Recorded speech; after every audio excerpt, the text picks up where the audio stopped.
Yeah, sure, step aside, kid, we're in a... For those unaware of them, the Beach Boys are an American surf rock group from the 1960s based out of California. Despite being one of the best-selling American bands ever, most young people today seem to only know them for a few choice hits, like I Get Around, Surfin' USA, and Fun Fun Fun. And for shit like this.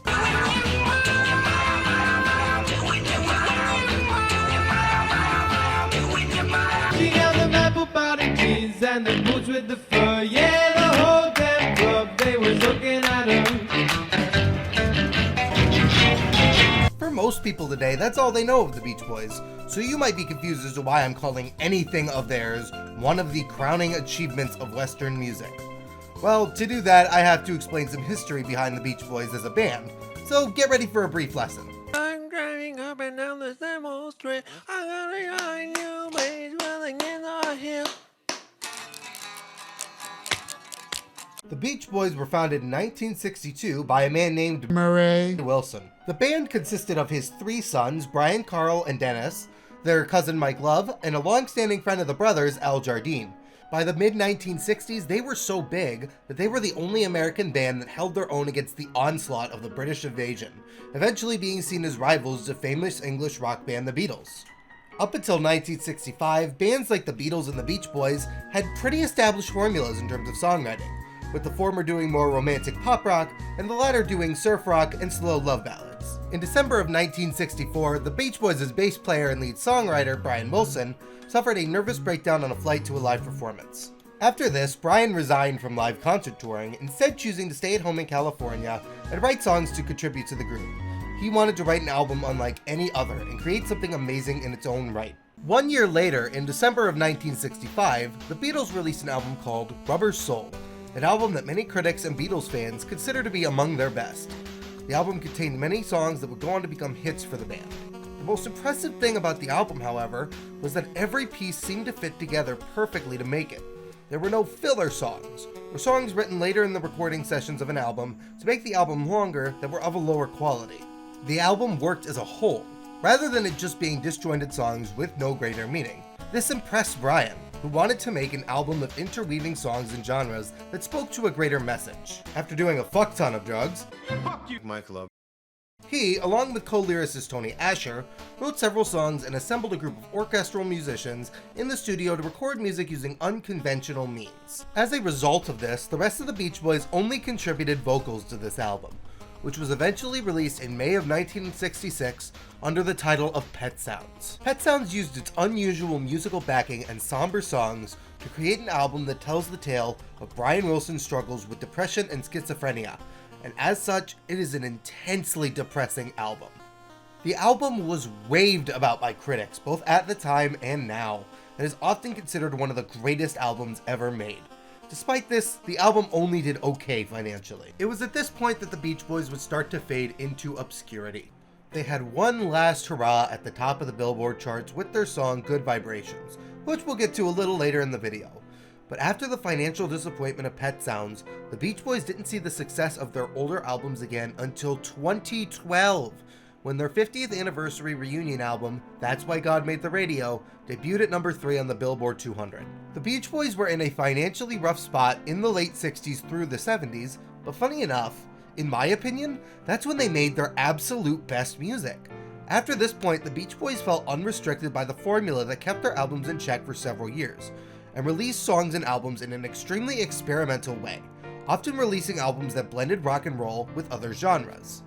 This included classical, God only knows what I'd be without you. soul music, No if words could say, but darling, I'll find a way. bossa nova, I had to fix a lot of things this morning, 'cause they were so scrambled. acoustic folk, The Sunday morning gospel goes good with the sun. progressive rock,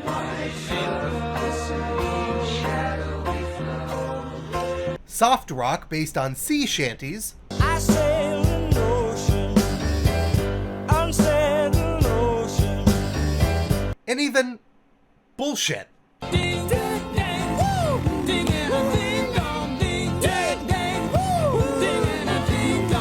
Every song and every album I just showed to you is masterful in its own right. Yes, even Ding Dang. And as someone who loves the Beach Boys dearly, I recommend you listen to all of them. But the greatest album of all of these, the greatest Beach Boys album to ever exist, wasn't even released. Never trust a genie.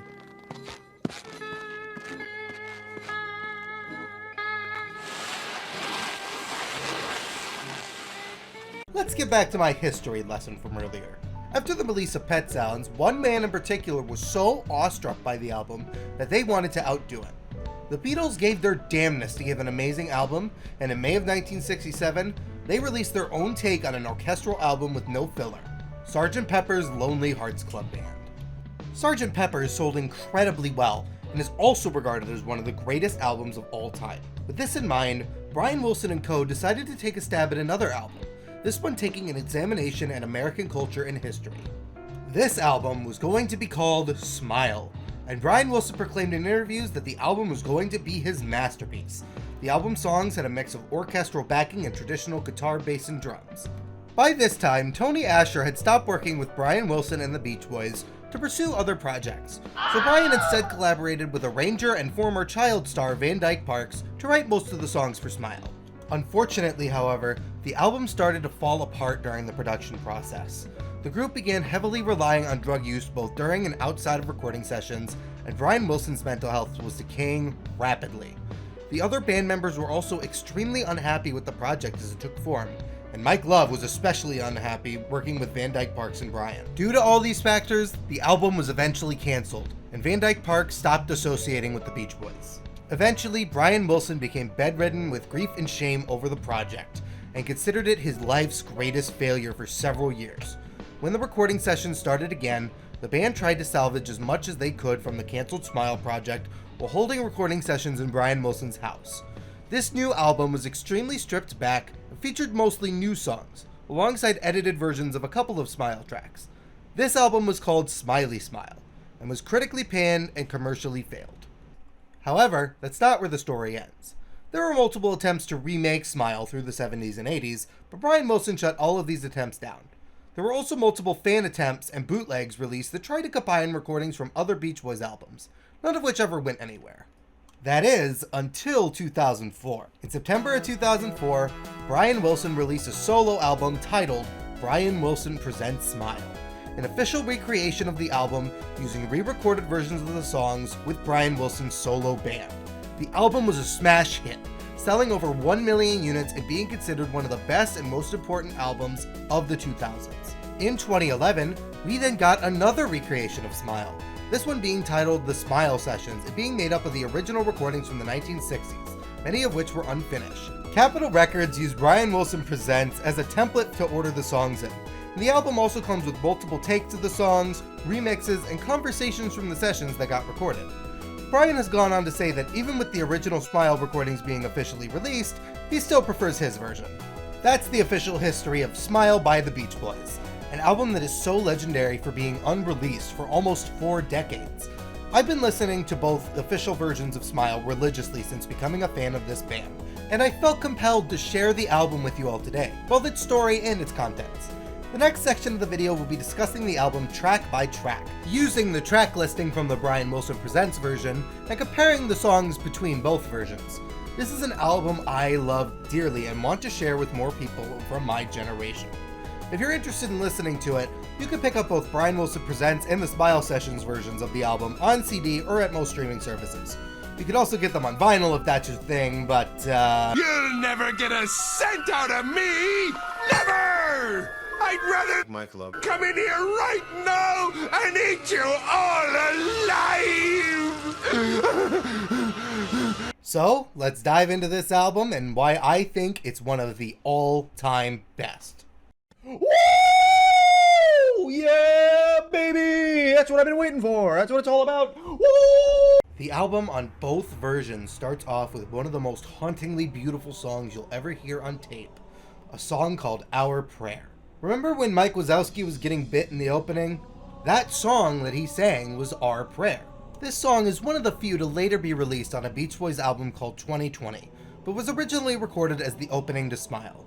It's only a minute long, but in that minute, it is breathtakingly amazing, with so much movement between chromatic harmonies to create one of the most unique openings to a mainstream album you will ever hear. It lets you know right away that you're in for something very special. I do have to say I prefer the Smile Sessions version of this track, but it's amazing on both albums.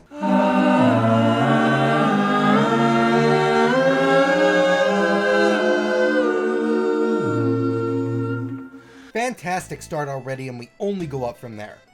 The next track on the album is a shortened cover of a song called G, which was originally released by a band called The Crows in 1953.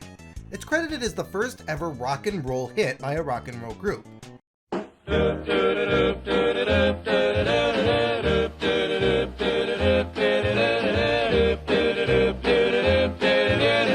How I love my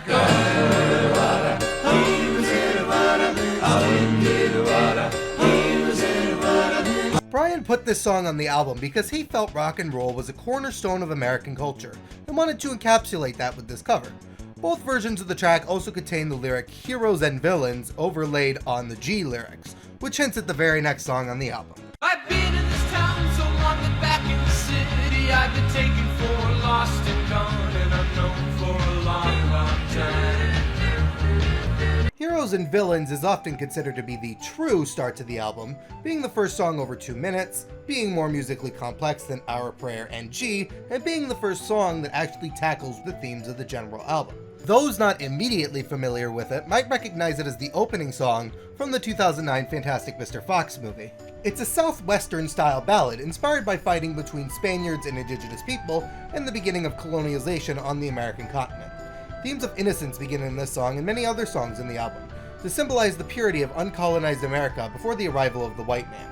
The song is broken up into multiple musical interludes, many of which sound like they were recorded between multiple sessions. From the upbeat affairs of the verse to the slow music box style section of the chorus, musically, every section works to describe a whole story. My favorite part of the song is the bridge section, describing the inner workings of a cantina and a dancer. The whole song is an emotional thrill from start to finish, and you never quite know the direction it's heading in as a song. It's fantastic and an emotionally engaging start to the album. It's a great way to let you know what the album is going to be about. Personally, I prefer the Smile Sessions version of this one. The next song on the album dives right into the fighting between indigenous people and white pilgrim settlers with Royal Plymouth Rock, which is titled "Do You Like Worms" on the Smile Sessions version for some fucking reason.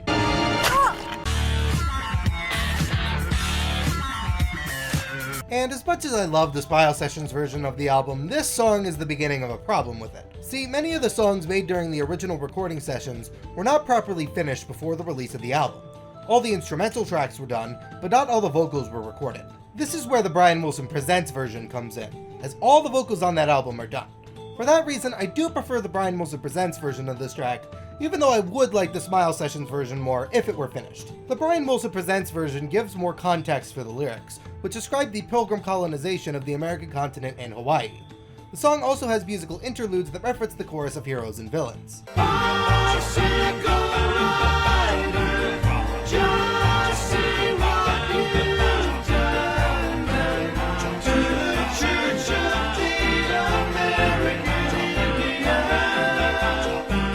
Overall, a great track with a unique sound of impending doom that can't be found anywhere else on the album. The next track is honestly my least favorite one on the album, but I think it had a lot of potential given Brian's ideas for it. The track is called Barnyard, and it's literally just a 2-verse song that's less than a minute long, and it's about farm animals. Brian Wilson and Van Dyke Park said in interviews that this song was meant to be part of a 4-song suite about farm life in America, but they never got around to writing the other parts because the album was canceled. The song is present and finished on both the Smile Sessions and Brian Wilson Presents version of the album, and it's a catchy little tune, but overall it does very little on its own to expand the album's grander themes. It mostly just serves as a nice transition between Royal Plymouth Rock and the next song, which is also not very long, but manages to make a much stronger impression.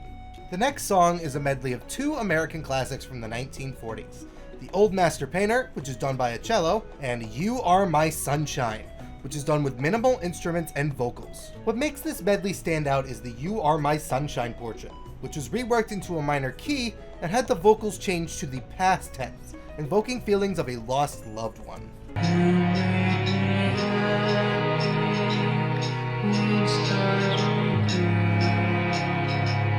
This one simple change is fucking brilliant about implying the loss of innocence and makes the song so much more memorable than it would have been otherwise.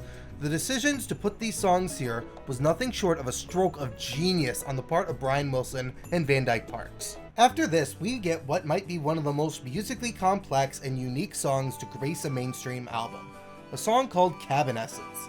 This was the other song from Smile released on 2020 alongside Our Prayer. The song is meant to be about the arrival of railroads on the American continent, and is a central piece to the Smile album. The song switches between a simple country folk tune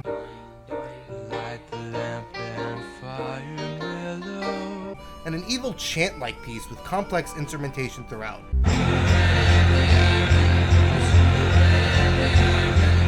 Before landing on a droning sound that centers the destruction of farm life in the American continent with the arrival of industrialization. Overall, a fantastic ending to the album's first episode. There's another thing to mention about this album. It's somewhat divided into sections, at least on the Brian Wilson Presents Smile release.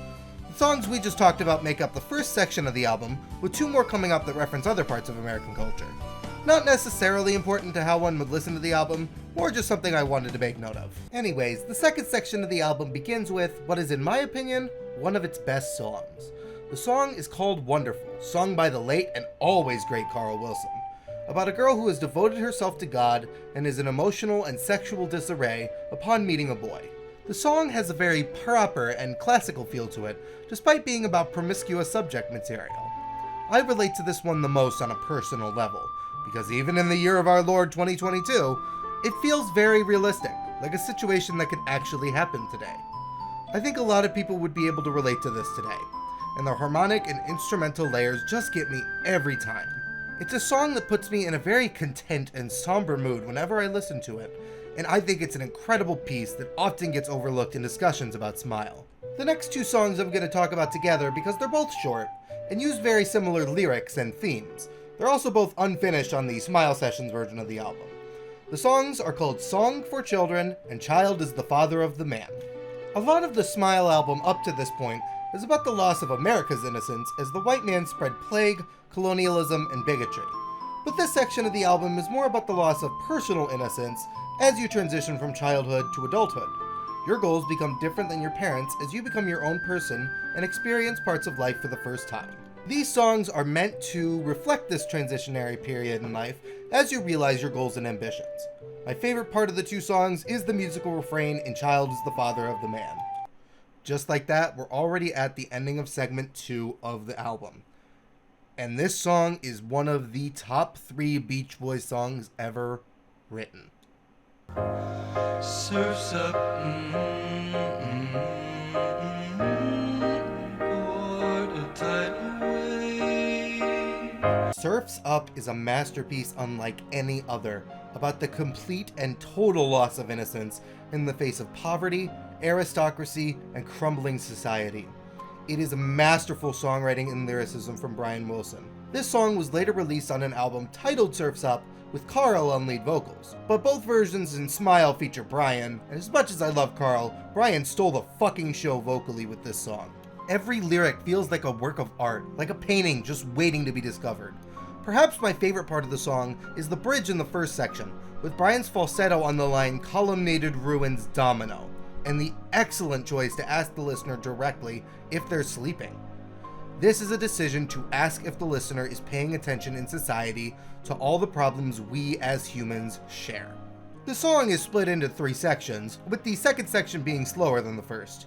This section focuses on the hardening spirit one gets through life, before finally becoming, as Brian puts it, a broken man too tough to cry.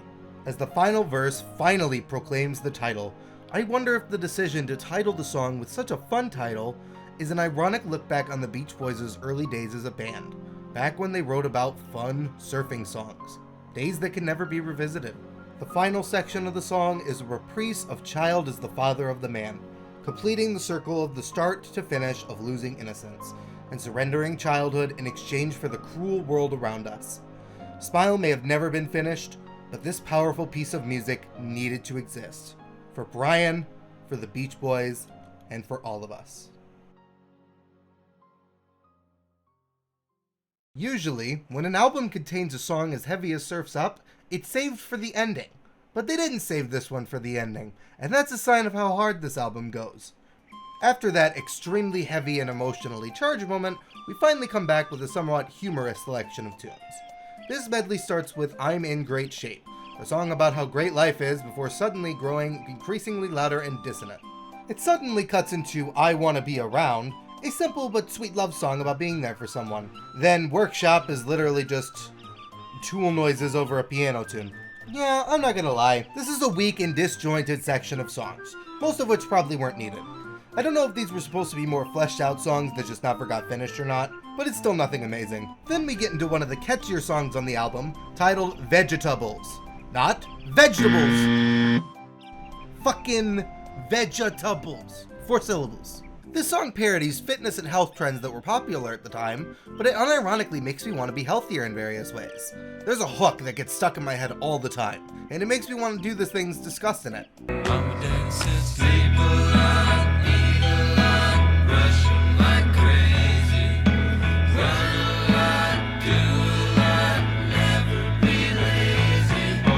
I've heard Brian used a lot of scrapped ideas originally written for heroes and villains in this song, and the instrumental break at the end in the Smile Sessions version especially gives off vibes of that song's chorus. Either way, I like it a lot, and I think it's a great addition to the album. The next song is one I love a lot, and I think it's a great start to the Hawaii theme segments of the album. The song is called On a Holiday, and is unfinished in the Smile Sessions version of the album.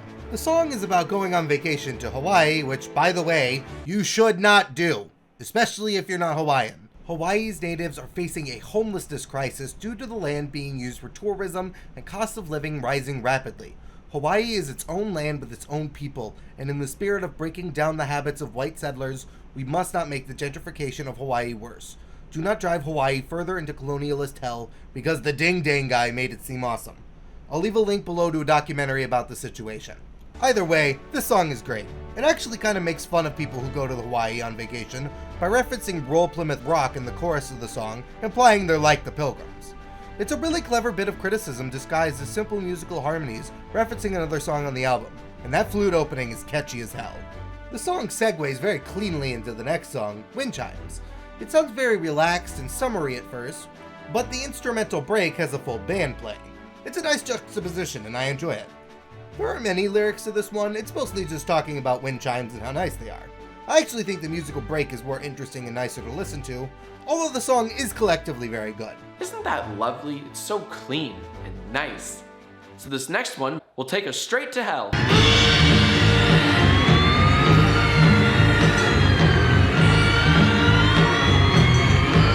Unless you listen to this album, you will never understand how jarring that change is. This next song is entirely instrumental, but is one of the spookiest and most off-putting instrumental tracks you'll ever hear in a mainstream album. The song is called The Elements Fire on the Smile Sessions version, and Miss O'Leary's Cow on the Brian Wilson Presents version. Each title references a part of this song's history. Initially, this song was supposed to be part of a suite about the elements of nature, but like the Barnyard Suite, it was never properly finished. The title Miss O'Leary's Cow references the Great Chicago Fire of 1871, which supposedly started when a cow owned by one Miss O'Leary kicked over a lantern on the street. The instrumental is random and tense, capturing the chaotic doom of fire as an element extremely well. The penultimate song on the album also has 2 different titles, called Love to Say Dada on the Smile Sessions version, I guess to go along with Do You Like Worms, and In Blue Hawaii on the Brian Wilson Presents version. There are no lyrics present on the Smile Sessions, but on Brian Wilson Presents, the lyrics are at first a direct follow-up to the prior song. It truly feels as if the singer has gone to hell as the result of his actions. I personally interpret it as a white guilt song of sorts, where a white man realizes the selfishness of colonialism and white supremacy and asks for a way to make it better, lest he end up dying. The song then picks up and focuses on the element diametrically opposed to fire, water, which is plentiful in Hawaii. The song does kind of have the feeling of Hawaii is so great and beautiful, everyone should live there, which I don't know how to feel about. I don't know if it necessarily goes against the point of the album or not. Either way, the song is great. At the end of the song, we get a quick reprise of Our Prayer from the opening before we dive right into what is easily the most famous song on the album. I'll admit though, listening to these 2 albums again continuously while making this video really made me realize something about myself. For years, I've said my favorite song of all time is Somebody to Love by Queen, which is still a fantastic song. It's an amazing love ballad with a soulful feel, combining the love insecurities Freddie Mercury faced with intense rock. It's still my favorite Queen song and one of my favorite songs of all time. But listening to this song again on repeat, the musical and lyrical complexity, disguised as simplistic pop tropes, awakened something in me.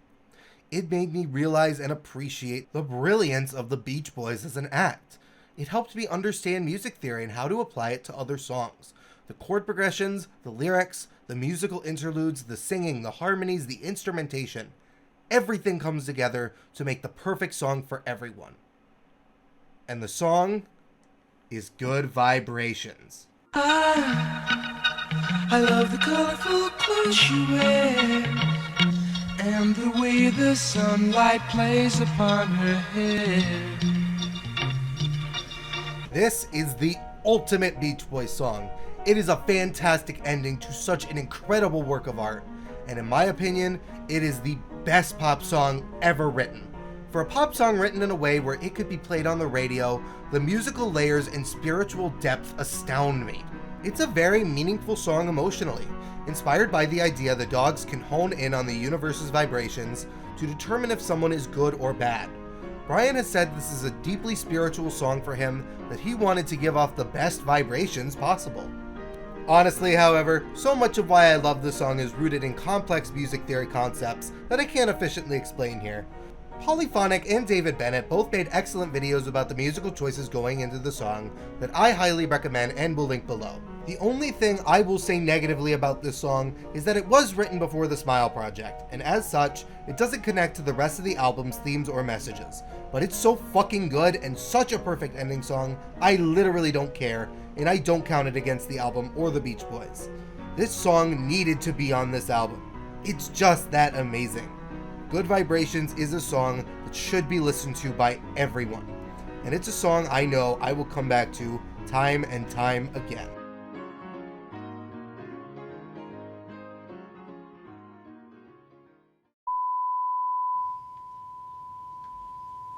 That's it? So, that's Smile for ya. And honestly, looking back on it, it is a flawed album in its current state. Brian Wilson felt a lot of pressure coming off the heels of Pet Sounds, and wanted to outdo it due to constant pressure from everyone calling him a musical genius. This album definitely doesn't outdo Pet Sounds in its unfinished state. I don't personally know if it ever could have outdone Pet Sounds, since I wasn't alive in the 60s or inside of Brian Wilson's head. What I can say is that despite its deep flaws, Smile is one of the all-time legendary music projects, and one that deserved to be finished. Even in its unfinished state, however, it's extremely interesting to listen to and observe. It's a misunderstood masterpiece, worthy of further consideration and examination by the music community at large. And when I say its creation would have been one of Western music's crowning achievements, I really do mean it. It's unfinished and flawed, but it's beautiful and soaring at the same time. And it's a symphony I will never forget. And I can only hope more people discover the album with time. As Good Vibrations says, I don't know where, but it sends me there.